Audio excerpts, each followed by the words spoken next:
সকাল, আরও একটা নতুন ব্লগের সঙ্গে আমি সর্বাণী তোমাদের সকলকে জানাই আমার চ্যানেলে ওয়েলকাম। সকালবেলা ঘুম থেকে ওঠার পরই তোমাদের ঠিক এত সুন্দর সুন্দর গাছগুলো দেখার পর মনটা ভীষণ ভালো হয়ে যায় বলো, আমারও না ঠিক তেমনই ভালো হয়ে যায়। তো এখানটায় মাম্মাম পাপার সঙ্গে ঘুরু করতে যাবে বলে বায়না ধরছিল, কিন্তু ওর পাপা তো ডিউটিতে যাচ্ছিল, যার জন্য ওকে নেয়নি বলে ভীষণই কান্নাকাটি করছিল। দাদা পরে এসে রান্নাবান্না তো শুরু করে দিয়েছিলাম। সকালবেলার এইটুকুই আয়োজন করতে পেরেছিলাম, বাবাকে আর মাকে ভাতটা দিয়ে দিয়েছিলাম, কিন্তু মিঠির কিছুতেই কান্না কমছিল না। বেচারাকে একটুখানি ঘুরিয়েছিল, তাই জন্য মিঠি এত কান্না করছিল।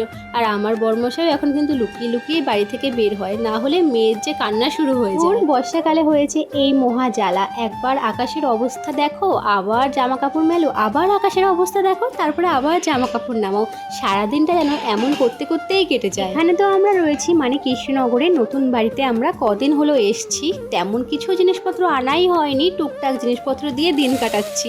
কিন্তু হ্যাঁ, এখানটায় যখন রয়েছি কয়েকজনকে নিমন্ত্রণ করেছিল, মানে হঠাৎ করে, তনয়ের দুটো বন্ধুকে। তো তার জন্য কি করব না করব কিছুই বুঝে উঠতে পারছিলাম না। তো হাতের সামনে যে কটা জিনিস পেয়েছিলাম সেগুলোকেই আয়োজন করে সুন্দর করে খাবার সাজিয়ে দিয়েছিলাম। তো মিঠিকে তো কিছু না কিছু খাওয়াতে লাগবে, দুপুরবেলার আয়োজনটাও মিঠির করে নিয়েছিলাম। আজকে ভাবলাম মিঠিকে একটু খিচুড়ি করে খাওয়াবো, তেমন কিছু পাইনি, আলু কুমড়ো ডাল চাল এগুলোকেই ভালো করে খিচুড়িটা বানিয়ে মিঠিকে আমি খাওয়ানোর জন্য গুছিয়ে নিয়েছিলাম।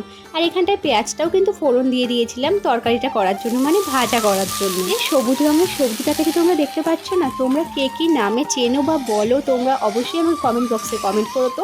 আমরা না ভেন্ডি বলি, আর আমার বেশ ভালো লাগে এই সবজিটা খেতে। যে একটু ক্যামেরার সামনে আনবো সেটা আর করতে পারছি না, কারণ রান্নাঘরে আসলে যা পরিস্থিতি অবস্থা হয়, তাই জন্য আর একদম ক্যামেরার সামনে নিজেকে আনতে পারছি না।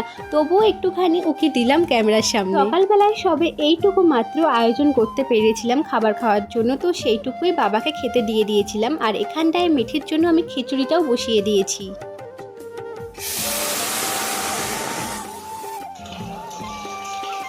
বর্ষাকালে যা একটা পরিস্থিতি হয়, সকালবেলায় দেখলাম আকাশটা ভালোই পরিষ্কার ছিল, তারপরেই বৃষ্টি শুরু হয়ে গেল। তো যাই হোক, এখানটায় কিন্তু পাঁচমিশালি তরকারিটা আমার একদম করা হয়ে গেছে। তারপরে কিন্তু মাংসটা আমি করতে বসিয়ে দিয়েছিলাম। হালকা পাতলা মাংস আমি কিন্তু বেশি পছন্দ করি, তবে ওরকম কালার কিন্তু ছিল না। এই যে মাংসটা কিন্তু আমার করা হয়ে গেছে। প্রথমের দিকটাতে ক্যামেরায় না অমন সাদামাটা লাগছিল, ওরকম কিন্তু হয়নি। তো যাই হোক, তারপরে কিন্তু খাবার দাবার সাজিয়ে সবাইকে খেতে দিয়ে দিয়েছিলাম। তারপরে বিকেলবেলার দিকটাতে একটুখানি মিঠিকে নিয়ে বাইরে বেরিয়েছিলাম। বাইরে বেরোনোর বেশি কারণ হলো, আজকে আমার মামা বাড়ি থেকে মামা মামি দিদা দাদু আর দুই বোন আসছে। ওরা আসছিল কৃষ্ণনগরে আমার বড় মাসির বাড়িতে, ওখান থেকে আমাদের বাড়িতে ঘুরতে আসছিল। তো তারই জন্য বাইরে এসে বারবার করে অপেক্ষা করছিলাম ওদের জন্য। অনেকদিন পর সবাইকে কাছে পাওয়ার পরে না সময়টা কি করে যে চলে গেল বলতেই পারবো না।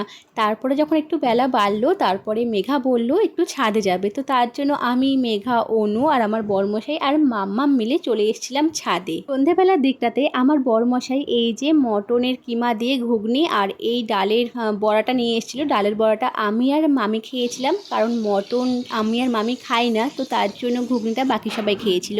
তারপরে রান্নাবান্না করে নিয়েছিলাম, রান্নাবান্না করার পরে সকলে খাওয়া দাওয়া করার পরে কিন্তু চলে গেছিলো বাড়িতে। চলে গেছিলো পরের দিনকে, আর বাকি সবাই আজকে চলে গেছিলো। কিন্তু বলতে পারবো না সকলের সঙ্গে আবার কবে দেখা হবে।